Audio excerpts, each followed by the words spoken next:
Čaute fanoušci MMA, já jsem Marcel z Mix Sports Media. Vítejte u dalšího dílu o tréninku MMA. Dneska mám tady speciálního hosta, mojho kamaráda, kouče Jana Hudaka. Tak ja som Jan Hudák, vítajte teda v ďalšom diele čoho? Trénink MMA. Trénink MMA. Jaký druh tréninku ti na začátku kariéry nejvíce pomohl, aby se rychle zlepšoval a co bys doporučil zápasníkům, kteří teprve začínají? Ja už som sa minule takto zamýšľal nad svojou minulosťou, ale vôbec som takto nad tréningom nerozmýšľal, ako sa snažím to dať do hlav svojim zápasníkom, aby nad týmto rozmýšľali. A bolo to vlastne v tej dobe iba trénovanie, ani som netušil vlastne, že čo robím poriadne, takže nejako takto som sa nad tým nezamýšľal. Ale ja som vlastne začal hneď priamo z MMA. Mohol som už dosť pokročilom veku, mal som na dnešnú dobu by to už bolo neskoro. Mal som 22 rokov, tuším, alebo 23, kedy som začal z MMA a priamo z MMA. A kde začínal? Tady v Trnavě si začínal, nebo někde jinde? Nie, začínal som v Bratislave v OFE. Ešte vtedy sa trénovalo v starých priestoroch na Sokolovni v Bratislave, takže u Iliu a u Petra Sluku v starej OFE. Jaké vlastně vůbec byly tady na Slovensku začátky toho MMA? Protože většinou byl ten kickbox, že? A nebo to judo?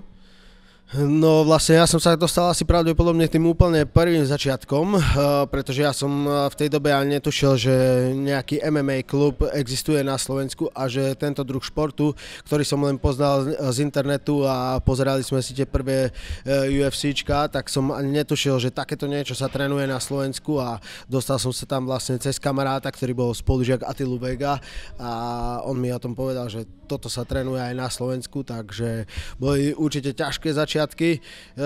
Viem, že vtedy fungoval ešte aj nejaký klub v Žiline. Minotaurus Žilina, tuším, ten bol asi aj prvý, neviem, možno by ma Ilia opravil, ale to boli také dva najvážnejšie kluby na Slovensku. Které aspekty boje by měl začínající MMA zápasník rozvíjet nejdříve? Je to ten grappling, striking anebo fyzickou kondici? A jak by měli mladí bojovníci rozložiť tento trénink? No ten najdôležitejší aspekt si za mňa, z môjho videnia MMA si zabudol. Povedal si tam grappling, striking a fyzickú, ale asi najdôležitejšie je wrestling. Asi najdôležitejšie je wrestling, pretože ak máš dobrý wrestling, tak vieš si presadiť všetky ostatné svoje aspekty, ktoré máš radšej. Ak si postojár a rád, že riešiš veci v postoji, tak musíš mať dobrý wrestling, aby si v tom bol istý. Ak si istý vo wrestlingu, tak dokážeš dať 100% ten stand-up do toho zápasu. A takisto, ak máš dobré jiu-jitsu, ale nevieš dostať typka na zem, tak je to tiež veľký problém. Takže ten najdôležitejší aspekt je podľa mňa určite ten wrestling. Od toho sa odvíja všetko a je dobré aj ten klasický wrestling, kde získaš tie základy, potom to už pomaličky transformovať na ten MMA wrestling. Už tiež sa to trošku, si myslím, že je to iné, aj vo veľa gymoch sa to trénuje trošku ináč, takže toto je ten najdôležitejší a s tým už prichádza aj tá fyzická zdatnosť, obratnosť a tak ďalej. Takže proto tady ve Spartakusu na to hodně dbate, na ten wrestling? Áno, určite. Je to jednak aj fyzicky najťažší aspekt boja a najdlhšie sa to učí. Najdlhšie sa to naozaj potrebuješ na to veľa času, aby si sa to naučil. A kterou ty z těchto disciplín máš nejraději? Presne tu, o ktorej hovoríme. Takže box. Áno, som čistý stand-uper, dlhé ruky, dlhé nohy, víš, to mám najradšej. Boj na diaľku, z dištancu, dlhé jednotky, dvojky, to som presne ja. Tréninková frekvence. Kolik tréninku týdně by měl podle tebe absolvovat zápasník, aby se zlepšoval, ale zároveň nepřetížil svoje tělo? Ide o to, v akej si váhe zápasíš, na akej úrovne si, vieš, takže začiatočník napríklad, určite to nemusí hneď nasiliť a dať si tam 5, 6, 7 alebo 10 tréningov hneď za týždeň, pretože ťa to veľmi rýchlo prestane baviť a za ďalšie tvoje telo to nezvládne. Takže počúvať svoje telo je najväčší základ, za ďalšie je počúvať svojho trénera a pomaličky zvyšovať tú intenzitu a ten počet tých tréningov, pretože potrebuješ zvládnuť všetky aspekty toho boja a do toho týždňa sa to tam nedá jednoducho narvať všetko a potrebuješ si to správne rozdeliť, neuprednostňovať nejaký ten aspekt boja pred ďalším, ale potrebuješ to mať všetko krásne rozložené, aby si bol čo najkomplexnejší. Ty si tady hlavní trenér. Áno. Koho posloucháš ty? Ja... Trénuješ ještě nebo jenom tak jako rekreačně? No teraz mi Lajos vystavil stopku asi na pol roka, ale trénoval som relatívne trošku dosť intenzívne aj na svoj vek, aj na svoje moje časové tieto schopnosti, takže trénoval som, pretože to MMA sa vyvíja extrémne. Niečo môžeš odkúkať, ale strašne veľa vecí potrebuješ cítiť aj na sebe a na veľa vecí aj prídeš sám v tom boji, takže potrebujem byť stále aktívny a preto som trošku nešťastný z tejto stopky, ale je to súčasť našej hry a toto je taká... Hovorím, že 41 rokov som vydržal bez operácie, tak to je celkom dosť aj tak na to, koľko aj rokov sa tomuto všetkému venujem. Ale je to súčasť, treba to prijať a treba vlastne vyťažiť z toho tiež maximum a zlepšiť sa niekde úplne inde. Mimo kameru si mi říkal, že to byla manželka, že si nevynesl koš a tady to svadí na Lajoše. Tak som to nečakal, že to takto dáš vonku teda. Vieš, že musím si zachovať takú tvár oného, takého drsňáka, no ale tak je to vonku, tak čo už, no. Je to tak. Jak důležitá je technika ve srovnání se silovým tréninkem? Na co by se měl mladý zápasník více zaměřit, aby dosáhl úspěchu? Mladý zápasník by sa mal určite oveľa viacej zamerať na technické dovednosti, alebo ako to vy hovoríte, alebo technické zdatnosti a tá sila sa dá vybudovať počas toho a teda takto, silu naberieš oveľa rýchlejšie ako technické dovednosti, takže jednoznačne zamerať sa najprv na techniku a potom na tú silu, ale technika bez sily nefunguje a naopak, takže obidve aspekty sú dôležitejšie. Ide o to, že čo nabereš rýchlejšie a čo pomalšie. Tú techniku, na to potrebuješ oveľa viac času ako na silu. A jak si to měl ty, když si začínal? Ako som ti už vravel, vôbec na takýmito vecami som niekedy nerozmýšľal, čo je aj chyba, ale bolo to vlastne podpísané tou dobou, aká bola, takže... Zmenil by si něco? Teďka, kdyby si mohl? Strašne veľa. 80% vecí by som zmenil, čo som robil, určite. Protože tehdy se všichni učili jenom z videokaze, že? Tyjo? No, bolo to tak a nejaké... naozaj sa to všetko ešte len vtedy vytvárali, všetky systémy tréningov sa všetko vytváralo. Aj teraz, ako to je, tak si myslím, že o 5 rokov to bude zase nejako ináč. Že tiež si možno o 5 rokov povieme, že pre Boha, ako sme to mohli takto trénovať pred 5 rokmi. Takže všetko sa vyvíja, dopredu ide to. Jak často by měl zápasník spárovat, aby si vybudoval sebevědomí, ale přitom minimalizoval riziko zranění? Výborne, takže... Jsme u toho ramena zrovna, že? Teďka. Jsme to bavili. Takže... Spádujte s Lajošem. To je jedna vec, to určite nie. A hlavne, ak nie ste na to technicky alebo vekovo prispôsobení, to vekovo, to patrí na mňa. Mladý začínajúci zápasník, a to by mal aj jeho tréner si to určiť sám a zistiť to, že kedy už je schopný dať aspoň nejaký čiastkový sparing a určite začínať pomaličky takto. Najprv je naozaj dôležité tá technická dovednosť, už nejaká sila, nejaká odolnosť toho tela, pretože na začiatku tých tréningov vás bude naozaj všetko bolieť a bude to všetko pre vás nové, všetko je náročné, ale to telo sa na to adaptuje. A už keď to cíti, že je to adaptované, tréner to vidí, že je to adaptované, tak pomaličky môže vypúšťať, teda dovoliť ten sparing. Je možno niekedy dosť často produktívne, že k tomu sparingu sa dostanete veľmi rýchlo a zistíte, že absolútne nič neviete, alebo dojde k nejakému zraneniu, ktoré vás stopne na určitú dobu a tým pádom sa možno už ani nechcete vrátiť do toho športu, takže to môže byť také kontraproduktívne a ten sparing treba naozaj správne načasovať, kedy príde ten ten prvý. U tých už pokročilých alebo profesionálnych zápasníkov je to už záleží vlastne od toho, kedy a v akej dobe je ten zápas, blížiaci sa zápas a to už si každý ten tréner nastavuje tie sparingy sám. Ja to napríklad robím tak, že vlastne tiež na začiatku tej prípravy je oveľa viacej drillu a málo sparingu a potom sa to preklápa naopak a už sa blíži zápas, tak zase tá pyramída ide naspäť. Takže to už je na každom trénerovi, ale hlavne pre tých začiatočníkov nech váš prvý tréning nie je sparing.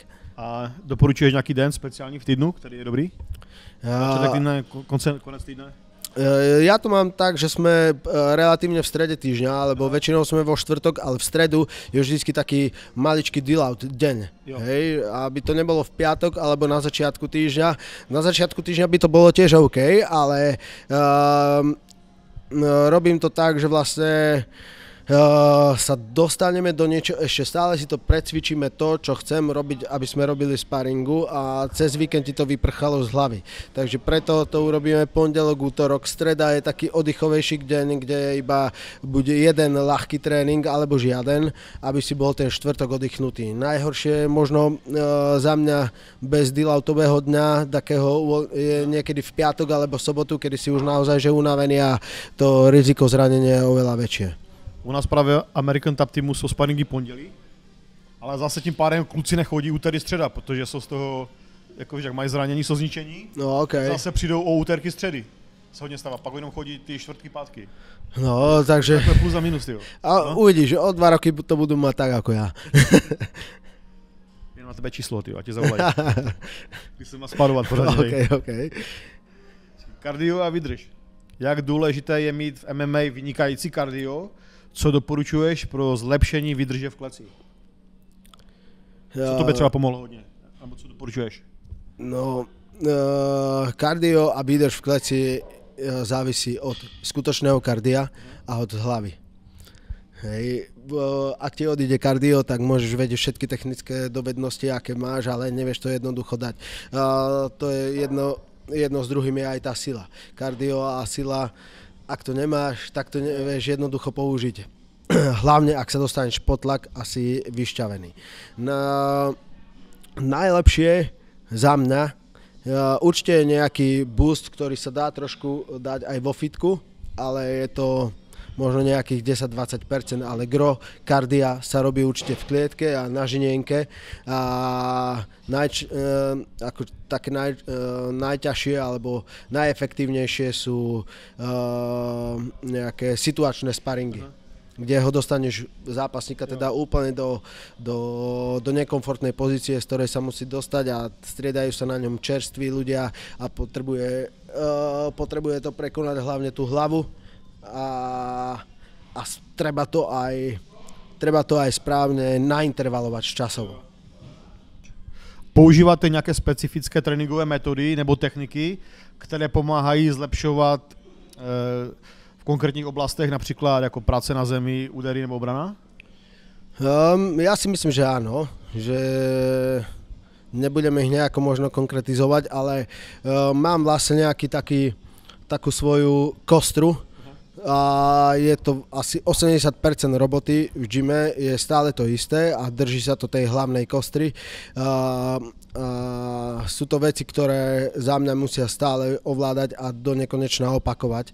Že niektoré tréningy sú už naozaj nudné, lebo je to stále dookola to isté, ale je to jednoducho nevyhnutné. 80% vecí roboty sa točí stále okolo tých istých vecí, či už je to v útoku, v obrane, alebo v tom ground and pound a aj v hre na zemi. Je to jediný taký kľúč k úspechu je opakovať to stále do nemoty to isté. Ostatné veci sú už možno špecifické k danému superovi a ďalšie veci sú na fightroch, na takom ich samovzdelávaní. Vždycky mi do toho kľudne môžu pridať niečo svoje, čo im oveľa viacej sedí. Ja to vítam. Pardon.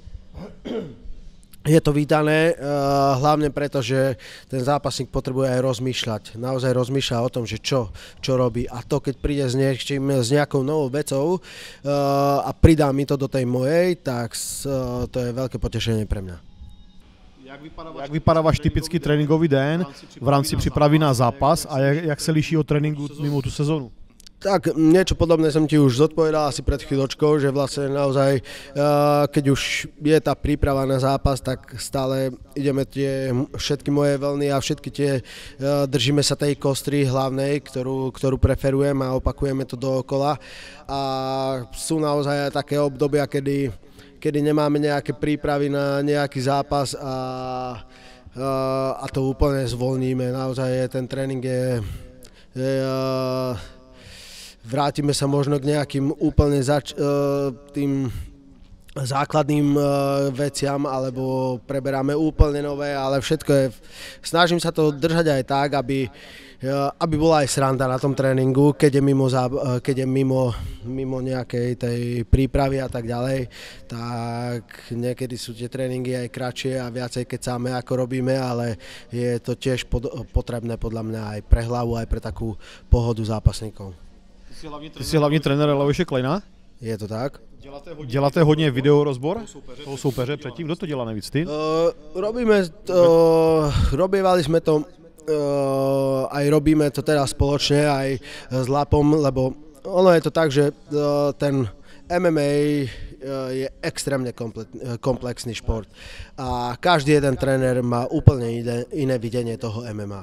Čo si jeden všimne alebo na čo sa sústredí, napríklad keď poviem, že tá moja kostra je tých 80% a sústredím sa väčšinou na tieto veci, vidím iba tú vec, niekedy si všimnem niečo iné, ale ďalší tréner má úplne iné to videnie a vidí niečo, čo ja nevidím a do toho mi vie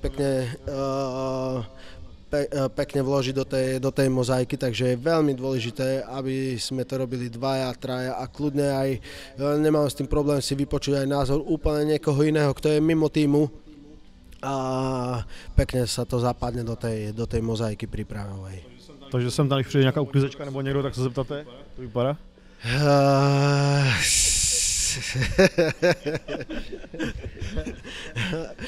Uklízečka väčšinou nadáva, že tu je bordel, ale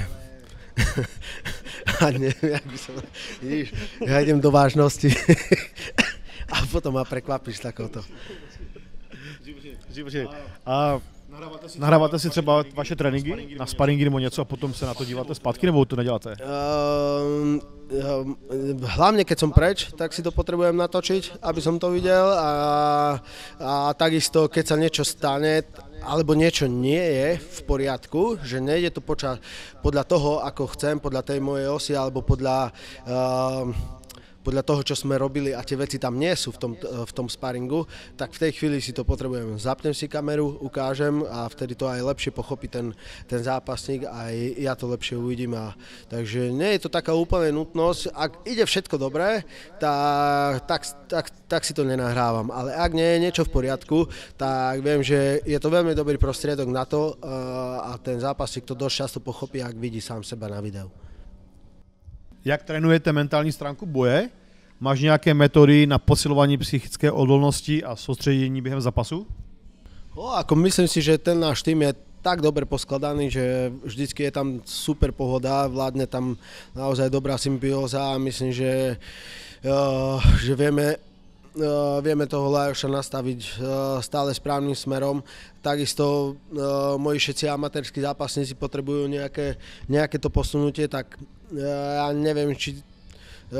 neviem to hodnotiť sám seba, ale tak myslím, že z tých skúseností, či zápasových alebo celkovo zo životných skúseností sa im snažím to vysvetľovať rôznymi metodami, ako to vylepšiť, ako myslieť a tak ďalej. Sám som absolvoval pár rozhovorov s psychokoučom, ale z pohľadu toho, ako a čo im rozprávať ako tréner, nie už ako zápasník, ale absolvoval som to ako tréner a mám tam pár bodov, ktorých sa držím a snažím sa to dodržiavať. Nie je to len v samotnom tréningu pred zápasom, ale aj ako sa správať, keď už vchádzaš do klietky počas kôl, počas prestávky a tak ďalej, aby si vlastne pozbudil toho zápasníka a udržal ten jeho fokus a udržal tu jeho sebavedomie. A máte tady ve Spartakusu nějakého kouče mentálního? Nie, nemáme žiadného takého. Jaký význam má odpočinek mezi tréninky? Co by měli mladí zápasníci dělat, aby se po náročném tréninku dostatečně zregenerovali a zlepšovali? Význam má obrovský. Má presne taký istý ako samotný tréning. Hej, takže ak nie si zregenerovaný dostatočne po tréningu, tak všetky tvoje schopnosti pôjdu dole vodou, aj keď sa ti zdá, že trénuješ viac a viac stále, ale sám, ak budeš pretrénovaný a nebudeš dobre oddychnutý, zregenerovaný, tak ten tréning môžeš hodiť za hlavu. Takže veľmi dôležité je oddych a veľmi dôležitá je k tomu aj strava. Pardon. Som sa zasekol. Strava. A veľmi dôležitá je samozrejme aj strava. A tam sa vlastne aj tak rozlišujú amatéri možno od profesionálov, pretože profesionál už musí myslieť, a nie len profesionál, ale už aj samotný amatér. A čím skôr to chytíš, čím skôr začneš rozmýšľať aj nad regeneráciou a správnym jedlom, tým skôr budeš profesionál, alebo teda budeš napredovať oveľa rýchlejšie ako všetci tvoji rovesníci a tí, ktorí začali takisto ako ty, tak budeš určite mať oveľa väčší progres. Jak to máš ty? Co děláš ty pro svoji regeneraci po tréninku? Co je nejobľúbenejší? Už nejdem ani zďaleka také tréningy ako niekedy, že naozaj necítim sa. Počúvam hlavne svoje telo. Ak som unavený, tak určite nejdem do ďalšieho tréningu, alebo si dám ďalší tréning, ktorý je úplne ľahší. Musím si teda dávať pozor na seba a hlavne ten správny príjem potravín a suplementov je najdôležitejší. Nemám žiadne také, že sauna, alebo také, nie som moc nejaký vyznávač saun, nie som moc ani vyznávač studenej vody, alebo otužovania, alebo takého niečoho. Ja skôr potrebujem psychohygienu v tomto a tá psychohygiena je pre mňa môj syn a moja záhrada. Jakým způsobem tady pracujete na slabších stránkách a jak by měli začínající zápasníci přistupovat k trénování aspektu boje, kde se cítí méně jistí? Pracujeme na tom systematicky. Všetky vlastne zase sa budeme odrážať okolo tej osy, kde vlastne tých 80% vecí, ktoré sa opakujú stále dookola. A to je najdôležitejšie. Opakovať veci stále non-stop dookola, až keď je to úplne nudné. Dostať sa úplne do potlak, do nekomfortu a ak si napríklad si nesi istý na zemi, tak navštevuj grapplingové súťaže. Dostaň sa mimo komfort, aby si sa tam cítil časom, nič iné, iba ten čas. Nič iné, nič ti na to nepomôže, len čas, dostávať sa čo najčastejšie do nekomfortu a získaš tam takú istotu a tým pádom sa zlepšíš vo všetkom ostatnom. A myslíš si, že je lepší zlepšovat ty slabiny, anebo radši zdokonalovat to, v čem si dobrý? Jedno s druhým. Musí to ísť jedno s druhým. Vlastne dosť často to tak býva, že ak predú napríklad stand-upery do MMA a ten stand-up už nemajú taký, ale je to normálne prirodzené, pretože tomu času, tomu stand-upu už nevenuješ toľko ako predtým, ale jednoducho je to nutné, pretože ak prídeš ako stand-uper a začneš robiť iba wrestling, pretože toto je tvoja najväčšia slabina, tak ten postoj ti úplne ujde. Preto musí to byť všetko presne rozložené tak, aby si rovnaký čas venoval každému jednému aspektu boja a dal tomu jednoliatý taký celok. Jak je důležité kombinovat různé bojové styly? Box, kickbox, wrestling, kolik času věnujete tréninku jednotlivých disciplín? To jsme prakticky řekli, 50/50. Tak. Všechno MMA. Tak. Je dôležité, robíme to takto, vlastne sú Amatéri hlavne amatéri alebo začínajúci majú ešte tie aspekty boja rozdelené úplne do samostatných jednotiek a plus do toho majú MMA tréning, kde je všetko pospájané. U profíkov, u ktorých rátam, že už majú všetky tie aspekty boja zvládnuté, tak je to hlavne o čisto MMA tréningu, kde už sú všetky tieto aspekty obsiahnuté. Jakou roli hrají kvalitní trenéři a sparring partneři v tréninku? Co bys doporučil začínajícím zápasníkům, kteří hledají správného trenéra? Tak tú rolu hrajú samozrejme obrovskú a ja mám veľké šťastie, že tu mám špičkových trénerov, na ktorých sa môžem vždycky spoľahnúť, jak je Richard Konz, Roman Kolár a Pálo, samozrejme, toho nesmieme zabudnúť, aj keď nie je akože kmeňovou súčasťou Spartacus Fight Gymu, ale môžeme ho tak považovať, že je.